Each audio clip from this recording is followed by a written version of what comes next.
What is going on? I'm here with Matti from the Sulantoblog channel. and he is a Lumix ambassador. Lumix ambassador. Yes, and we're here today to do blind editing of each other's photos. And the goal for the day is to just kind of reach out. I have a different shooting style. I use a different platform. There's a different color scheme that goes on with them. And your goals for editing? I try to be faithful to the original picture or the original scene. So I'm not trying to create anything epic. I just want to enhance the original a little bit, maybe bump up the contrast and colors just slightly. But I'm pretty old school and traditional with my editing. It's very simple that I usually do. Yeah. And today I think I'm going to go for more of that YouTube pushy type look that's more of jump out at you, just so that we have some context of where our photos are going to be going. Sure. All right, let's jump into it. Okay, so we're over here at the laptop, and what we have is I have a couple photos, and we're going to do 3, and we're going to have a low light, a landscape, and a portrait photography photo.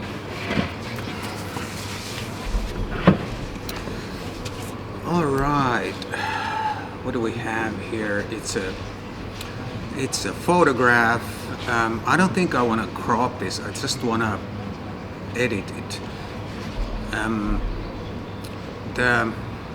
Obviously I can't do any local editing because I can't see what I'm doing, and I can't do any precise color grading or anything because I don't see what I'm doing. But I can do some other stuff. Would like to cover the... Yep. Oh, okay. I have this recipe that works really well for almost every picture. You bump up the contrast. Oh, that's the exposure, sorry. Contrast about, let's say, 40%. Then I pull back the highlights, minus 50. Shadows plus 50, and then I'm just gonna see that the white point is somewhere like so, and it looks like the blacks are clipping just a little bit like so, and then what do you have? I'm gonna add some texture to plus 18, and a little bit of vignette is always good. Minus 10. I think I'm done. Let's see what came out. Can I remove that? Yeah. So there you go. How do you like it? It's nothing major, like I promised. I don't do anything really major, but it doesn't look that bad, at least. Yeah. But it looks that's good. But I can tell you what I did. This you bump up plus contrast plus 50, and highlights minus 50, shadows plus 50, and that's all you have to do. Every picture is gonna look good after that. Yeah. So we have a perfect formula. Yes. Well, let's do the second one. Let's do a portrait. Go there. Is that the original now? Yeah, that's the original. Okay. I reset everything. Okay. Let me see it for a while. Okay. Yeah. It's a little bit underexposed. Yeah, you can cover it.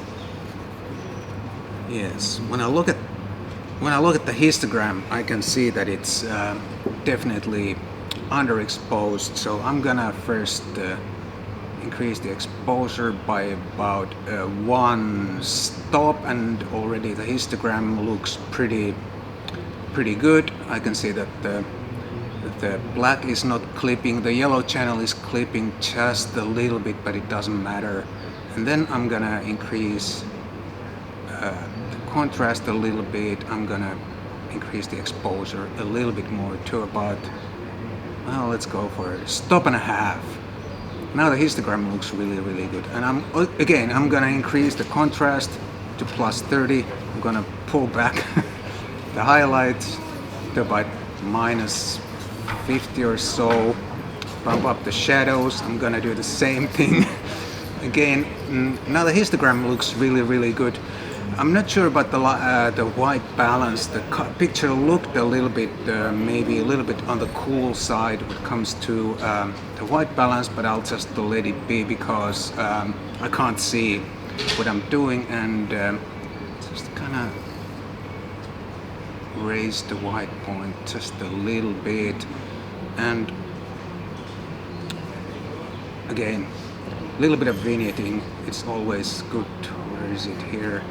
-10 is a good number for vignetting, and let's see what came out. Let's do it.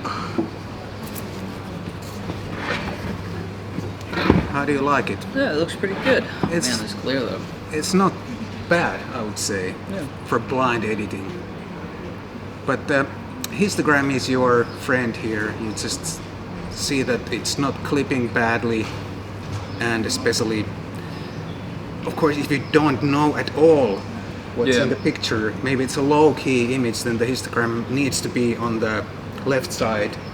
But if it's like a normal tonality picture like this one, then the histogram should look something like this. So yeah, not bad. I'm actually pretty happy with myself. Yeah, it turned out pretty good. Yeah, not All bad. things considered. All things considered. Well, I mean, you couldn't see the image at all, which is usually, I feel like the majority of us just look at the image and then we're like, oh yeah, it needs this, or that in addition. At least that's how I edit. Let's see here, which one do you want to do next? Do you want to do a low light? You decide. We'll do another, well, this one's probably more interesting. There's more going on in the shadows and the highlights and everything. Sure. All right, so you get Okay. to crop and then continue.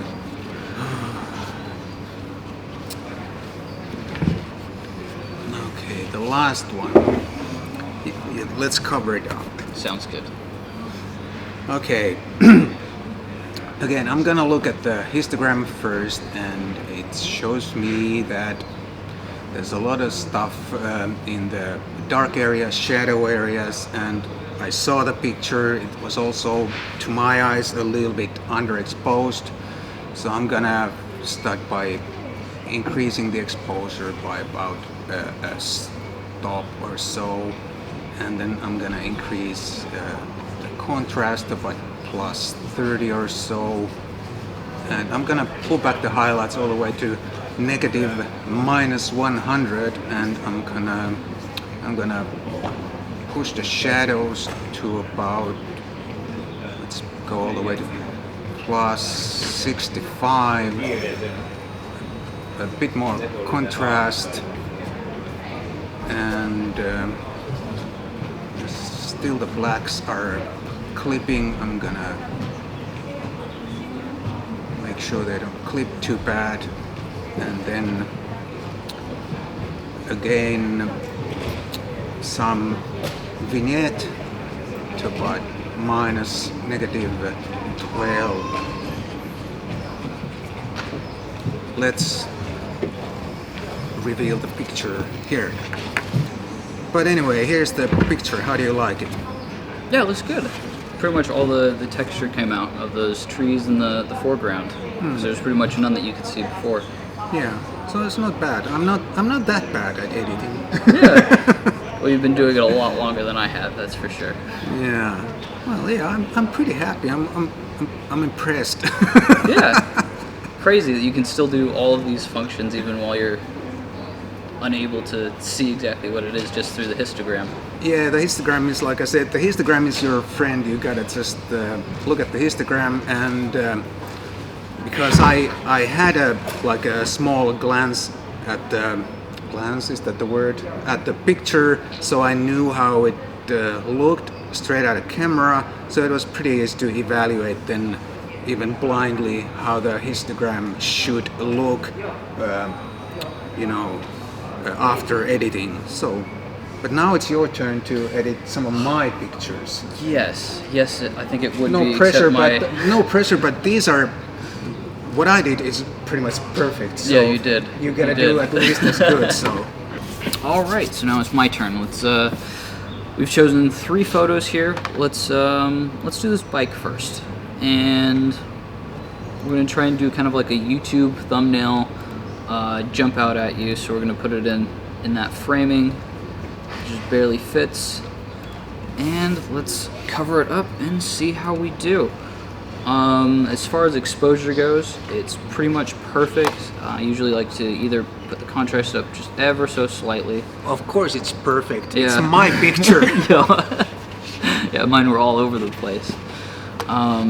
Let's then boost the shadows a little bit, or actually drop them down a little bit so they're a little bit more contrasty, and probably leave the highlights.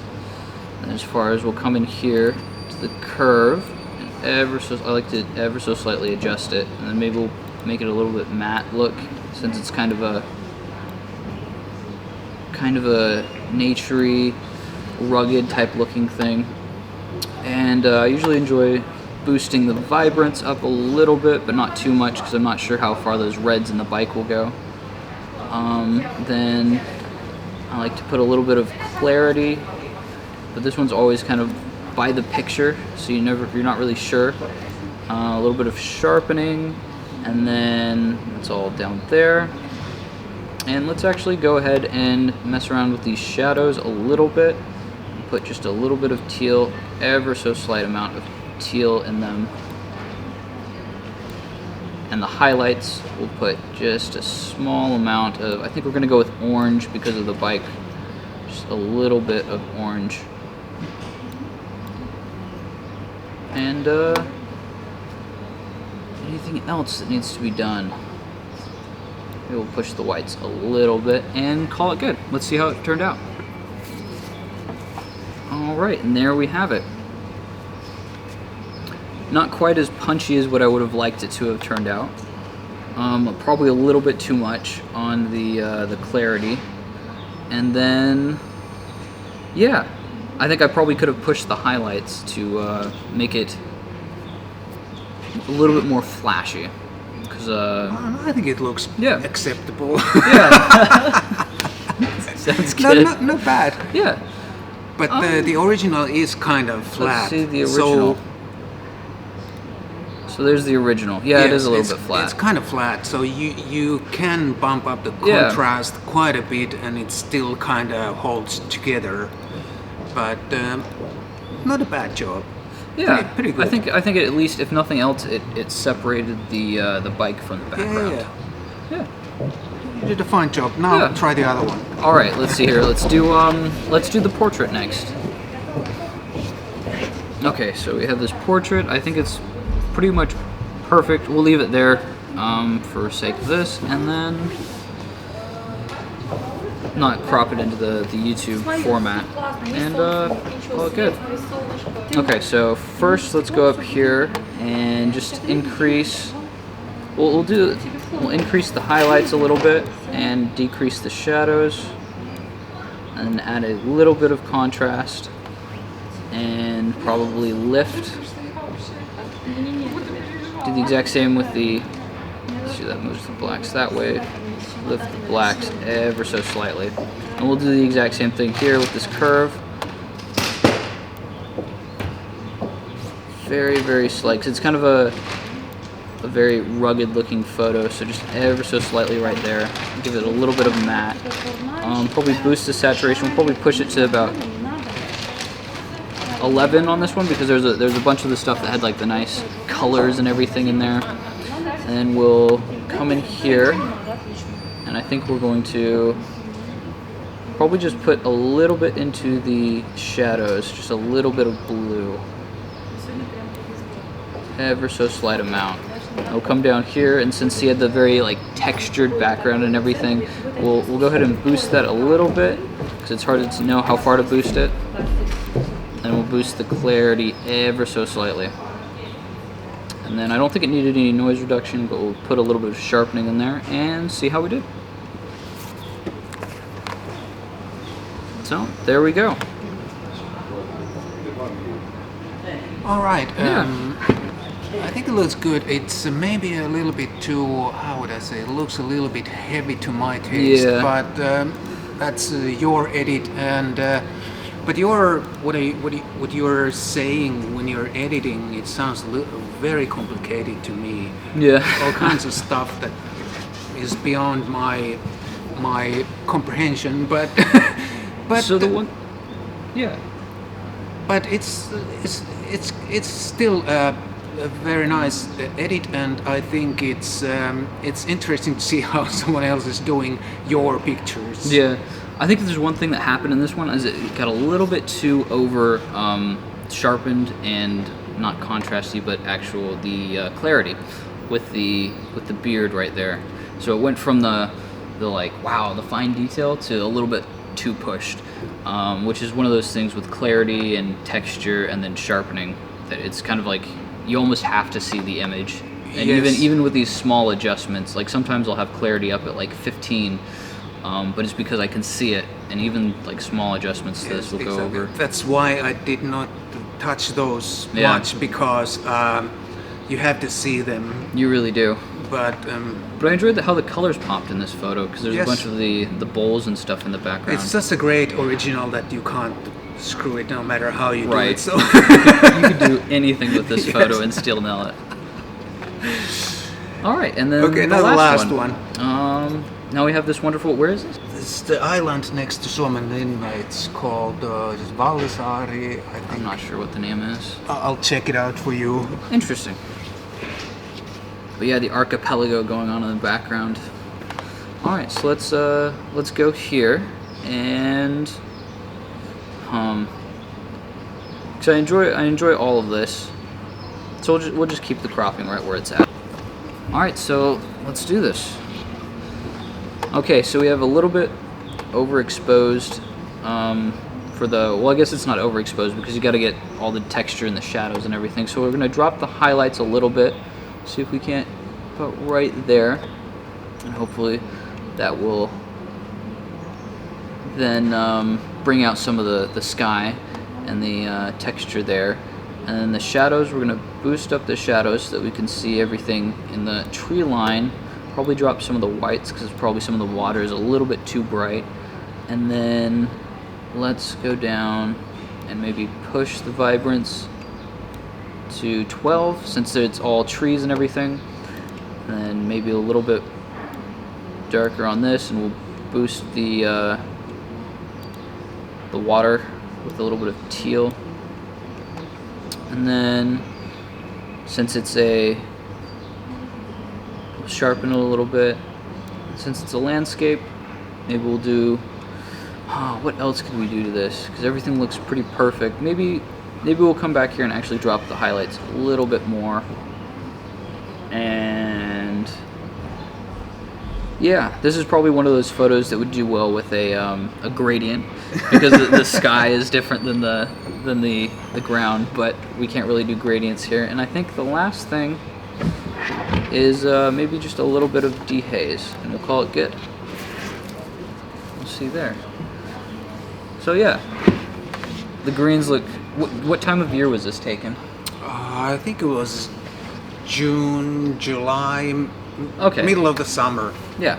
So it wasn't like, okay, so yeah, these are all the greens and everything, boosted them, a little bit of the water. And then it's still, the water's still very, like the sun was probably midday almost. Yeah, coming but you're across not there. clipping any highlights. Yeah. And I was careful with my exposure here Yeah. too. I wanted to preserve all the highlights. Yeah. And if you So it looks- pull back the highlights even more, you can see that there's probably some. Oh, there's even probably some, a ton of detail in there. Yeah. Yeah, you Yeah, could probably, yeah. but the problem is then it's so underexposed up top by even though all the textures there. So it's adding a gradient, or even putting something like one of these, and then it could even feel warmer from the sun. Maybe that's one of those things I almost never do. Something like that. But Yeah. But yeah, and then all the texture came out in here. I love the way that this little it's not quite a swamp yet, but it's getting there. Maybe in another 1,000 years that'll be a little swamp in there. But yeah, I love that. This is probably my favorite section of it, right there. Oops, Yeah. I don't want that. But yeah, I like it. Came out pretty good. And you can still see all this rock, the exposed rock, Yeah, really yeah. well. But yeah. You did a good job, and the histogram also looks good. The blacks are not clipping at all, and what happens if you push the shadows just a little bit? Is that it? I need to come back to the main one. So if we push the shadows, then it looks even probably. I think I'd like it like maybe plus 35 or so to 40. Yeah, I think right I would about like there. it like that. Yeah. But it's one of those things that it's really hard to evaluate if you don't see the picture. Yeah, but because you can't tell which part is which in there. But yeah, really good photo. I enjoy that one. And then maybe even that might even push it a little bit over, because when you take photos of like the land and the water, sometimes the water just isn't as blue as what it actually was. Yeah. And so maybe a little bit more on the vibrance and gives it that blue. But yeah. Not bad. Good. I enjoyed it. I think we both did pretty well. I think you definitely brought much higher quality photos than I did. I'll say this. Thanks. Thanks. But it's not necessarily true. I don't think your photos were bad either. So we both did pretty well, I think. It was enjoy. Yeah. Did you learn anything? Yes, I learned that you can do complicated things and still end up with pretty decent results. Yeah. And did you learn anything? I think it's definitely interesting to see that there's different ways of editing, because I feel like a lot of the echo chamber in YouTube is like YouTubers learning from other YouTubers, and then they create their own videos on how to edit around styles like that, whereas yours is a very original, when you were learning, you grew up, your photo editing process grew up with the technology rather than many of us that are just at the latter end of all of it. I guess so. I started with the very first Lightroom beta many years ago, so there was not many like instructions or tutorials back then. Yeah. Or maybe Adobe had some, but it was not like YouTube. YouTube was full of. I don't think there was YouTube back then. Yeah, like 2004, and nobody was making tutorials in 2004. Yes, so. But thanks, this was really like a great experience, and I think we have to do something similar again maybe in the future. But yeah, don't forget to check out his YouTube channel over there. Yes, I'll have a link up here or down there or somewhere where it popped up. So thank you for watching, and we'll catch you on the next one. Yeah, thanks, bye.